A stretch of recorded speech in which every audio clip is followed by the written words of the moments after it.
Italian trader João Albasini and French Huguenot Coenraad the Base completely blurred racial boundaries when they became the only white men to rule black tribes as their recognized chiefs.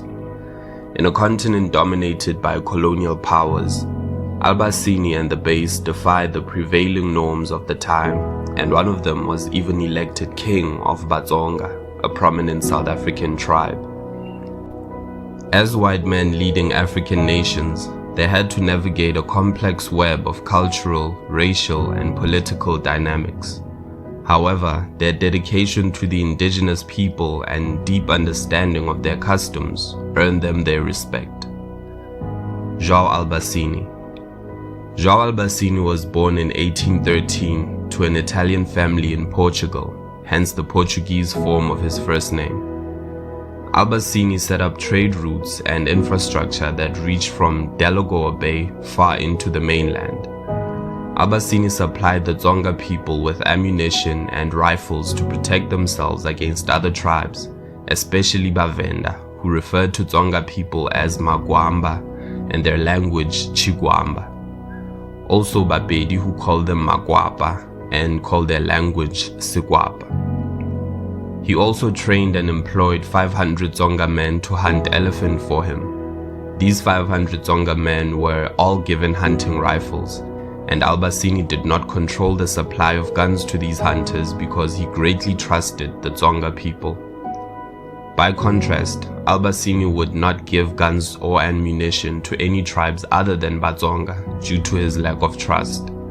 Albasini was a good friend of the Tsonga people. He was so revered among them that they made him their honorary king and named the area Albasini village, which was later renamed Valdizia in 1875. As the elected king, Albasini made Hosi Nwamanungu his army general and instructed him to appoint and recognize all Tsonga rulers in the Elim area.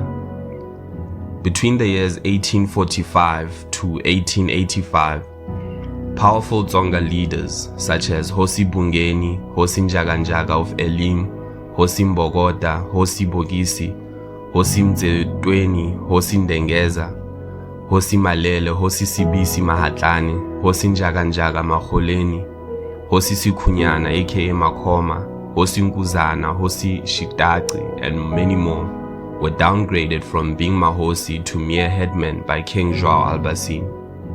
Initially, Njaganjaga exercised authority over all Tsonga refugees in Hlanganani and was recognized as such by the scattered refugees everywhere in the Spelonken district.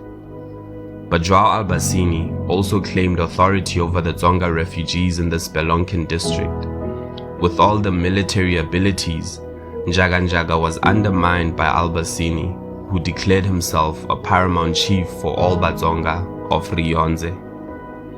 And the Tsonga also recognized Albasini as their king as well.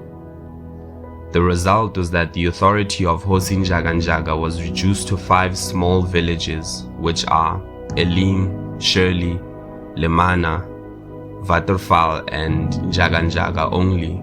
Before the arrival of the Swiss missionaries, Valdizia was formerly known as Ega Albasini by the local Tsonga refugees, meaning Albasini village. The large Tsonga population in the Elim area today are a result of Albasini's policies of encouraging Tsonga immigration into the area, mostly between the years 1845 to 1895. Due to large-scale Tsonga immigration into the Elim, more headmen were appointed by Albasini to help settle the thousands of Tsonga immigrants who arrived in the area as refugees from Mozambique. This is the reason why Albasini is famously known as the White Chief of the Shangaan people. This title is misleading because the Mozambican immigrants were a mixture of Vatsonga and Amashangaan. Not to mention, Mozambique was the ancestral home of Vatsonga. The reason they left was to avoid the despotic rule of Soshangani and his goal to erase the Tsonga language in favor of Zulu or Nguni dialects and impose a Shangani cultural identity. After the destruction of Shumansdal by the legendary Venda king Makhado Ramabulana in 1867, All whites left the area and moved south, leaving Schoemansdal a ghost town. João Albasini was the only white person left in the entire Schoemansdal district.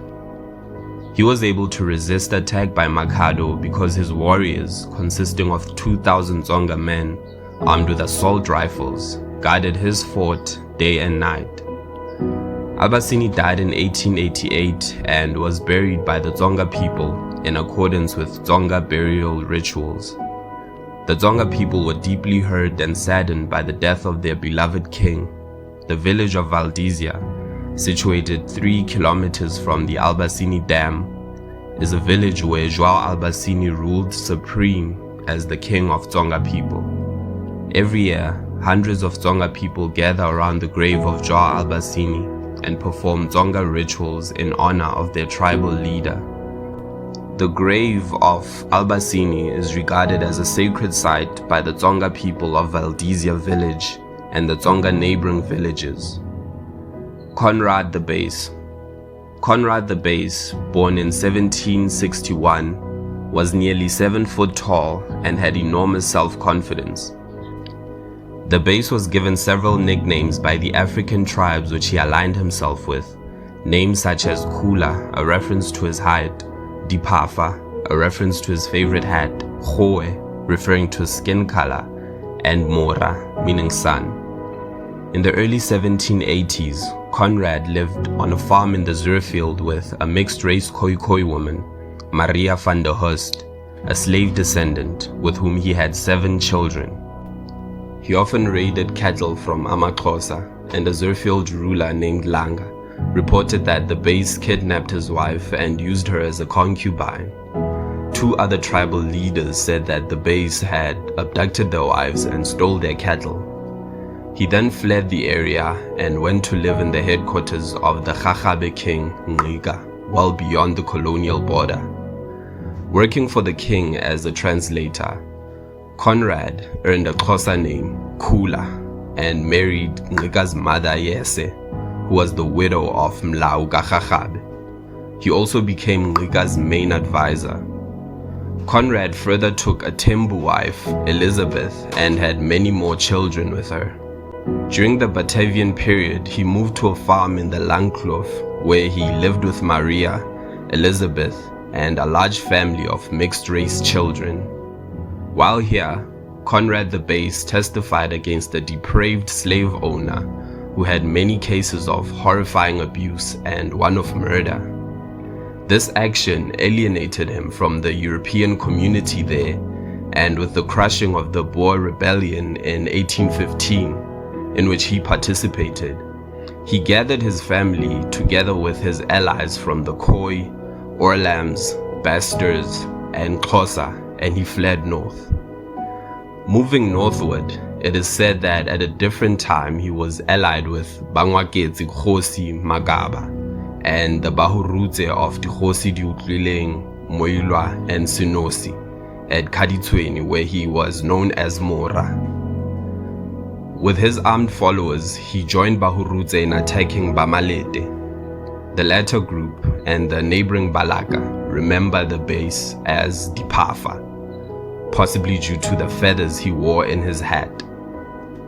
By 1818, Coenraad moved to the present province of Limpopo, leaving behind an enormous number of descendants of mixed origin, later called the Base Bastards, who formed a distinctive community.